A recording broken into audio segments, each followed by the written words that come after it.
λίγο πιο juicy κουλουράκια, αλλά είναι πεντανόστιμα. Έχω βάλει μέσα κανέλα, γαρίφαλο, χυμό πορτοκάλι, λίγο σόδα, ελαιόλαδο, μέλι αντί για ζάχαρη, οπότε είναι πάρα πολύ healthy, και αλεύρι εννοείται, βεβαίως.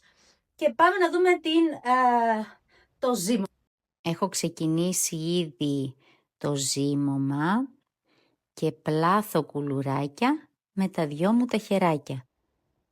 Πολύ απλά κουλουράκια με απλά υλικά που μπορεί να το φτιάξει οποιοσδήποτε. Σας συνιστώ να φτιάξετε αυτή τη συνταγή διότι είναι πολύ υγιεινή και θρεπτική. Τι λέτε λοιπόν, πώς σας φαίνονται από μακριά?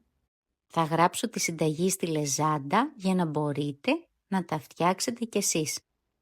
Θα χαρώ πολύ να με ακολουθήσετε και να μου κάνετε like στο βίντεο. Τα λέμε στο επόμενο βίντεο. Μέχρι τότε να είστε όλοι καλά.